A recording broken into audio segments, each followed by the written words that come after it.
One of my editors told me, where is the conflict in the story? If it doesn't have a conflict, there's not a story.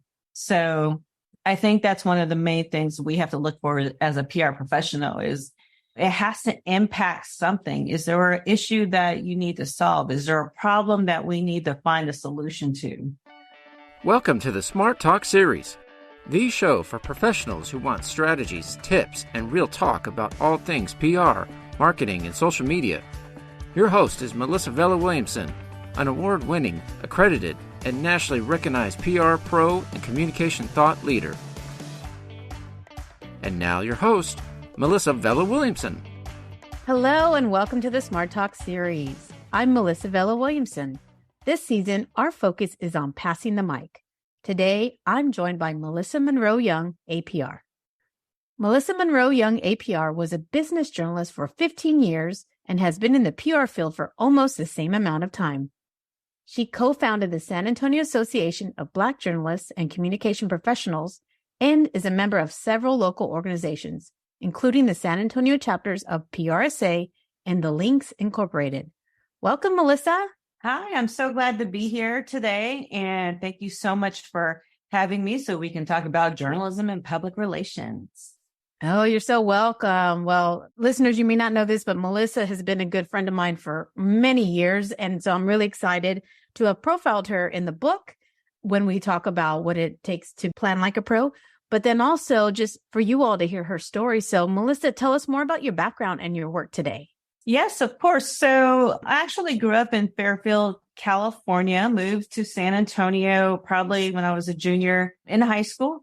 And I always had this love of journalism. I remember watching the news with my dad. He would always point out, usually it was a Black female news anchor. And he would say, that's going to be you one day. And I was like, yeah, Dad, because I would always write. I would write stories all around the house. I would put my stories in books, and I loved English when I was a kid. So when it came time for me to go to college, I knew I wanted to be a writer. I knew I wanted to be in journalism.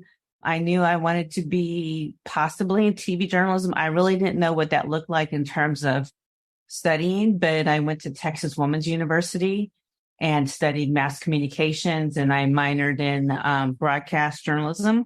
And then when I got out the field, I joined the National Association of Black Journalists. So I actually joined that when I was in college.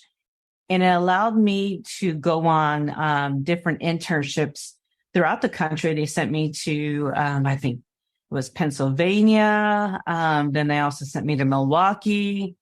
And before I knew it, I had more writing internships and newspaper internships than I had broadcast. So that was the way I had to market myself and start looking for jobs in newspapers. And my first professional job, even though I had internships in newspapers, was with the San Antonio Business Journal.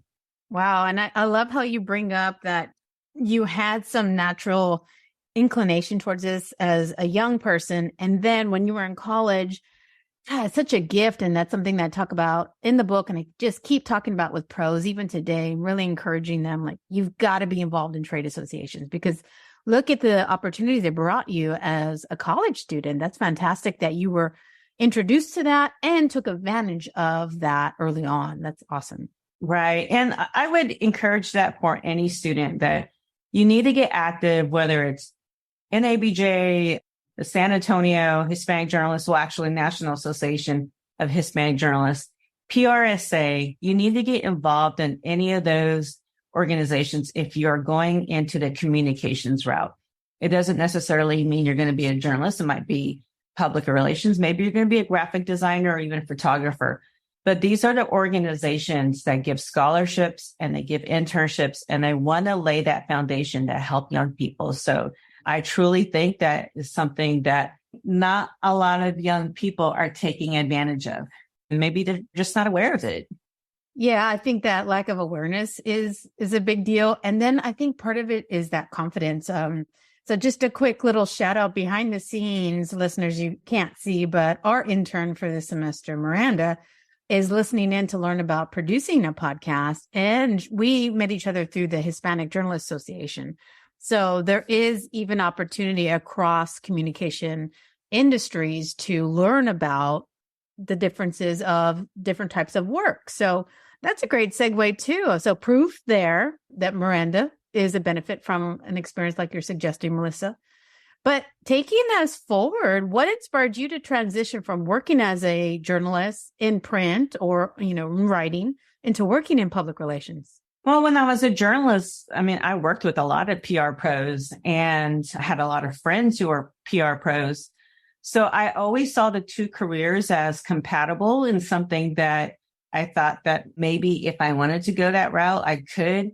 But truly, I always thought that I was going to be in journalism forever. I thought that I was going to have a 20, 30, 40-year career as a journalist. But it was probably in, I think, 2008, a little bit before that, when I saw that the landscape of the industry was changing. There was a lot of layoffs. They were bringing in a lot of people that actually wouldn't stay very long. So I started looking, and I wasn't really looking because I knew I had to get out or I was going to be laid off. I didn't really feel that, although I saw it happening to other people. So when I finally got an offer in the PR world for a job, I was like, oh my God, this is really happening. This is happening. Like, I got to make a decision. And I followed my gut and took the chance to work in a PR office at an education institution, a community college here in San Antonio.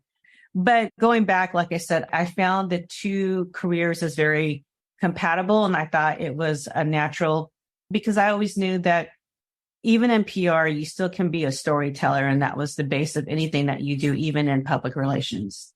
Yeah, absolutely. I always say that journalists should be our top allies. And I always really hate when I see any kind of stereotyping out there of any people, really, but between the two professions, that we really should work together. And sometimes we work in tandem. So it's really wonderful that you got ahead of some of the change that you were forecasting, which shows you already had the inklings of a good PR pro. Mm-hmm. And I know personally, as I met you through PRSA, we've talked a lot about that transition.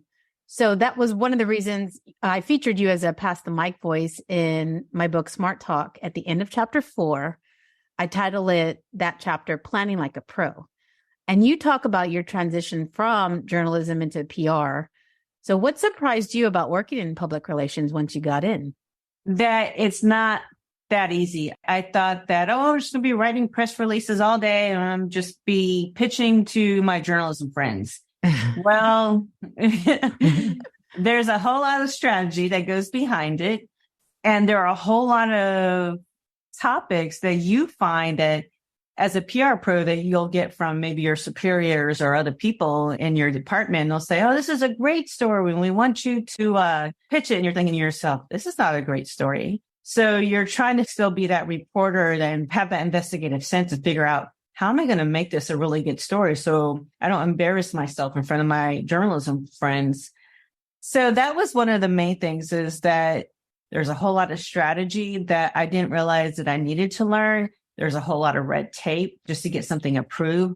And it moves a lot slower than a newsroom. So when you get a story in a newsroom, you're working right away to find sources, to get facts, to get information.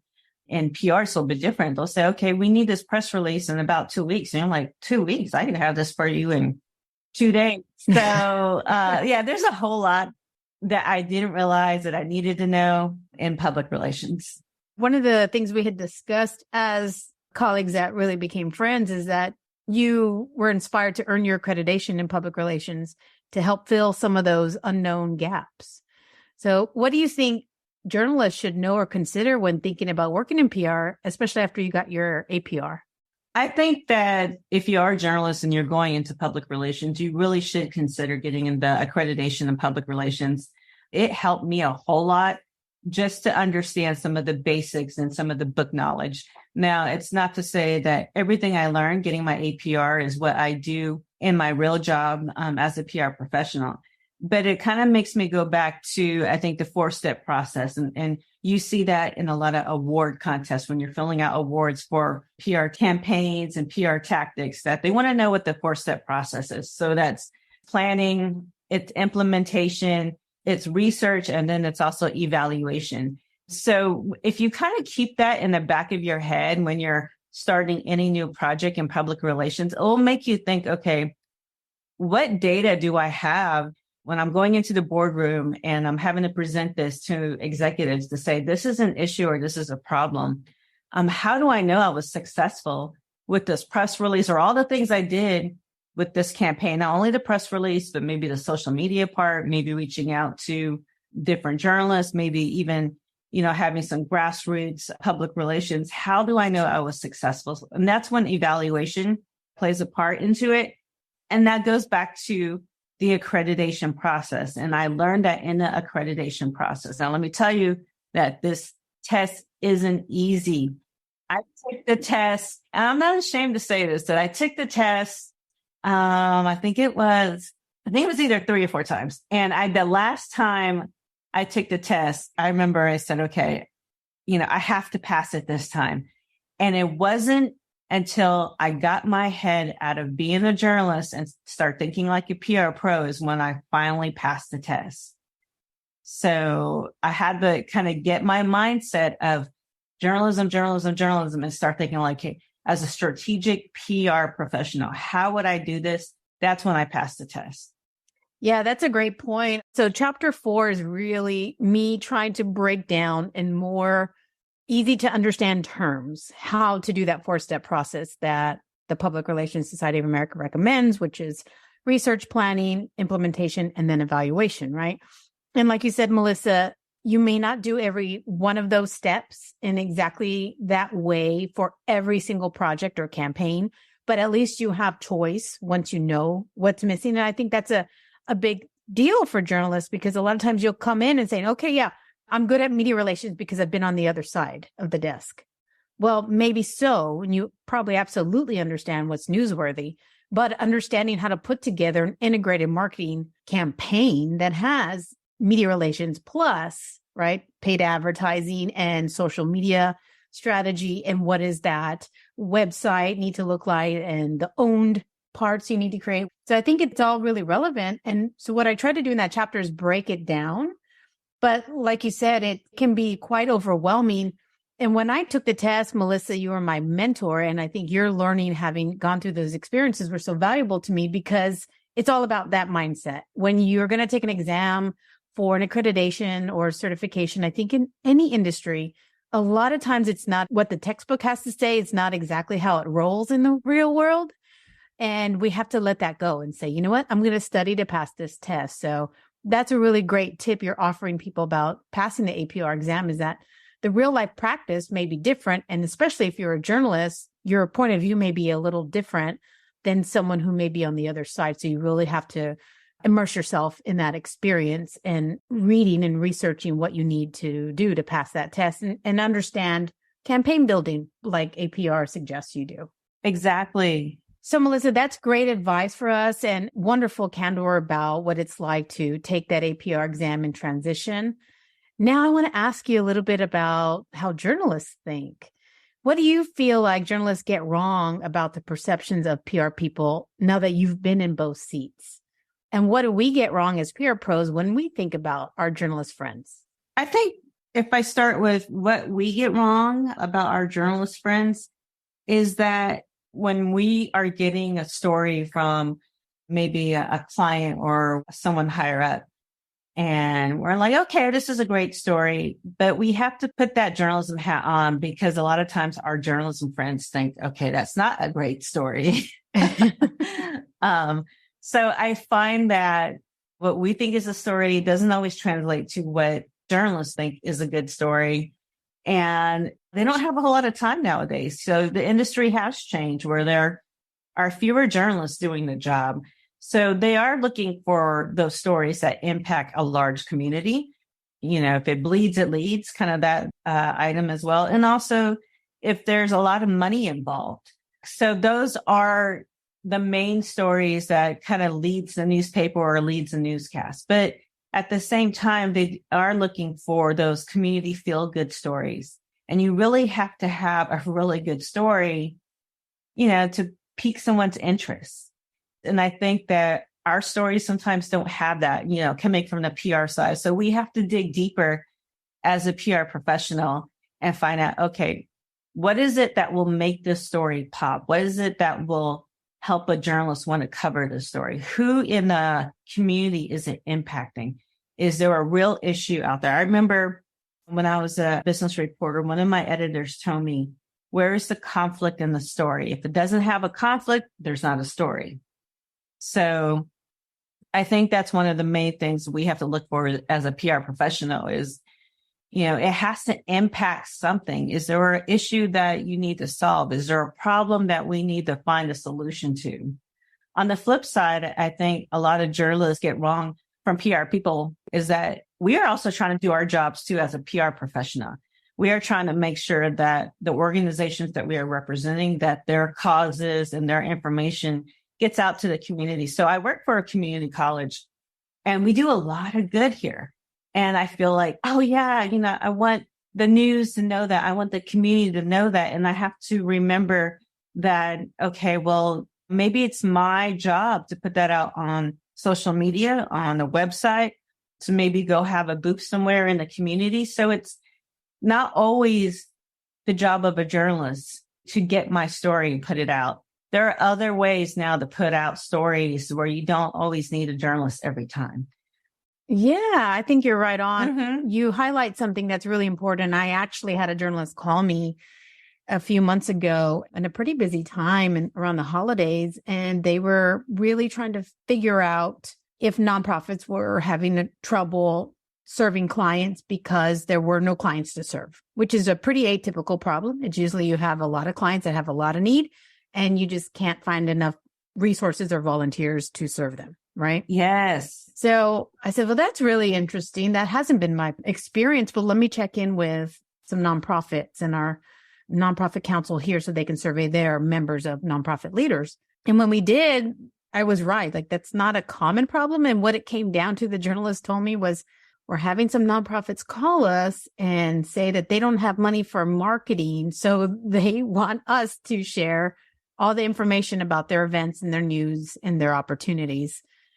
And that's not what journalists are here for. Absolutely. If it meets newsworthy criteria, which I break down in the book around media relations, because for my whole career, I almost didn't have it down to those 9 points of criteria where I really understood, hey, this is newsworthy, this is not, or this is how we would make a campaign have more newsworthy elements to it, which strategically you can do proactively. So knowing that and managing up and managing expectations of the supervisors or clients you have is important as a PR pro, but then also understanding you're going to have to invest in marketing. You're going to have to invest in advertising. You're going to have to invest in real social media management and strategy to complement all the storytelling needs your organization has, like you say, Melissa, because we cannot expect our journalists to take care of all of that through media relations. So that's really important. Exactly. Well, you had a path that sounds very similar to other guests where it's not exactly linear, although I would say yours seems a little more on topic than some of the journey that someone like me had. So I love that experience. If you had to start your career over now, knowing what you do and what you know now, would you have still taken that same path? I definitely would take the same path. I think that being a PR professional and having that background as a journalist has made me a stronger PR pro. And I value that part of my history, of my background, because I can go in and I can tell clients or people that I report to that this is what we need for a story to pop. This is what we need for the news stations to come out and cover our issues or our story, or, to do the good stories about our students graduating. So I think that this is not the path for every public relations professional, but I do think that if you're going into public relations, you should be taking some type of journalism class at your college, maybe working for your university newspaper, magazine, if it's online. You need that experience to think like a journalist, to do stories, and to figure out what's good storytelling. Because like I said, the editor had told me, you don't have a story until you have conflict. So I had to really wrap my head around, okay, how am I going to make this story good? What sources do I need to make the story even a better story, and, how to take my bias out of it, because I think they're like, oh, there's no bias in journalism. Well, yeah, I think there's always bias, when you're writing, because you can choose to interview certain people or others. So I think taking a course in journalism or being a part of your newspaper or your online magazine will make you a stronger PR professional. Yeah, absolutely. I wish I had had that understanding. I think if I knew I was going to go into public relations, I think I would have hopefully put these two thoughts together, like you're saying, Melissa. But for me, when I took a journalism class as an undergrad, all I thought about was investigative journalism. And that really wigged me out. I'm like, I can't do that. People are going to stalk me. I don't know what that's about. And I just could not wrap my mind around it. And so when we're even learning the basics of like Associated Press style writing, which is a big part of my story, that I had to learn it as a PR coordinator by auditing a college class after I had graduated. If I had understood that as an undergrad, then I would have paid more attention to Associated Press style writing that we learned in that class, because I would understand that would have connect the dots for me later on as a PR pro. So that's really good advice to say, you can work with these two elements together and incrementally add on to your experience. That'll give you a more holistic view of PR, even if that's your intention. And then also for students who may be studying journalism, what counter advice might you have for them?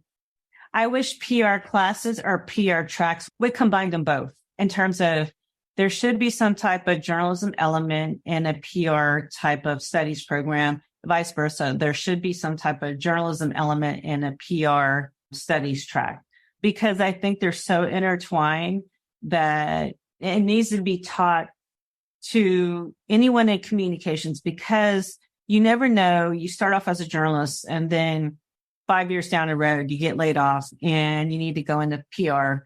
That's pretty common. Vice versa. You start off as a PR pro and then you think, okay, I want to go back to writing, or I think I can, be a part of this magazine.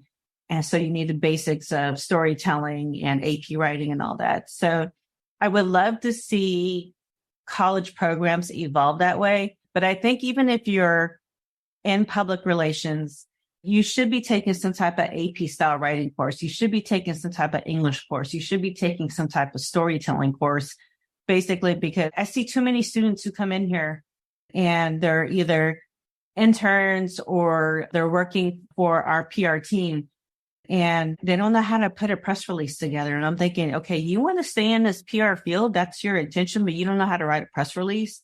You don't know how to interview people. You don't know how to just write a story. And that's kind of mind boggling to me. But after a while, I have to okay, stop being so judgmental.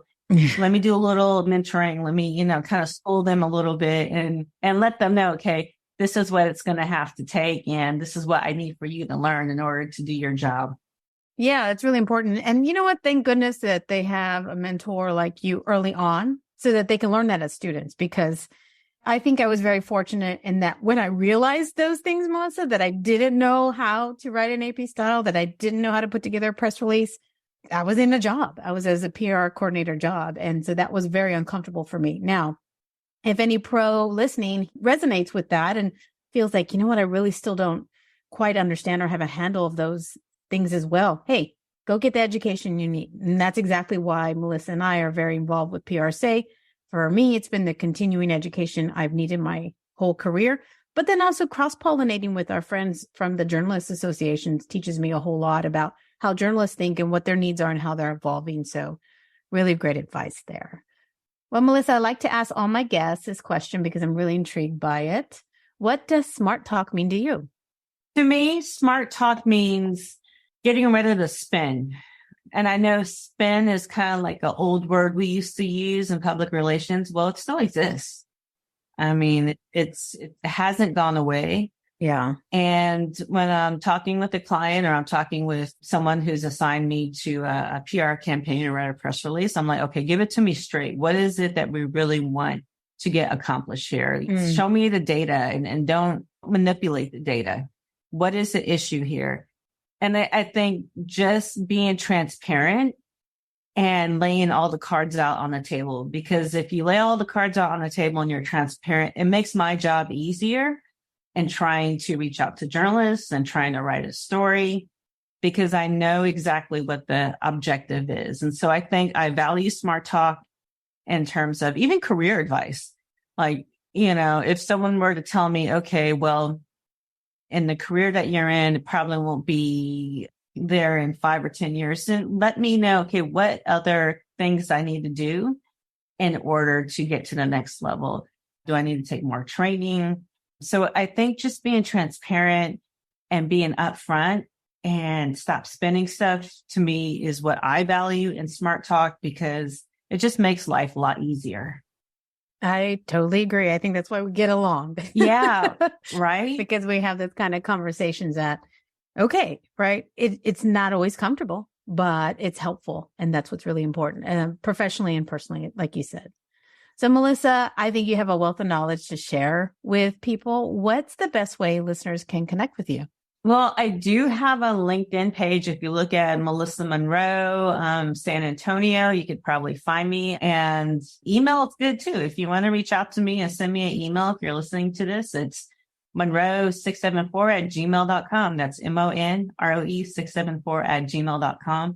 I even share this with Melissa that I'm working all day long and I'm doing social media and I'm writing stories and I'm still a journalist in many ways at night and on the weekends for some of the other projects I do. So when it comes time to my social media, LinkedIn's probably the best way. Thank you, Melissa, for sharing your knowledge and your insight with us today. Thank you so much for having me. This is fun. It allows me to just share my journey and it allows me to also express to students that you do need to do some hard work. You need to hustle. You need not to be afraid to get out there and ask for internships.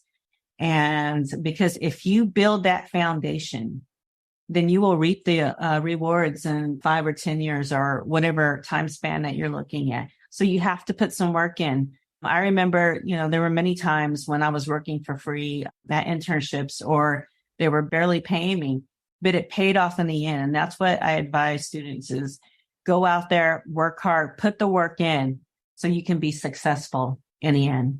Absolutely. Great advice. Thank you. Thanks to our listeners for joining me for today's episode. We love diving deep into communication topics to elevate our industry practice. If you'd like to go deeper, you can work with me as a trainer, consultant, or hire my firm for strategic communication planning or PR strategy services. And in case you missed it, Smart Talk, Public Relations Essentials All Pros Should Know is out. You can buy your copy to get my advice, tips, and tools about all things public relations. Available on Amazon or get your autographed copy at mvw360.com/book. If you've already got your copy, please leave us a review on Amazon. It would mean the world to us and helps more aspiring pros find the book. And as always, think smart and communicate smart. And I'll see you next time. Thank you for joining us for another episode of the Smart Talk series. If you learned something or enjoyed our conversation, share it on social media or send to a friend. To learn more about this and other communication topics, visit mvw360.com. That's mvw360.com.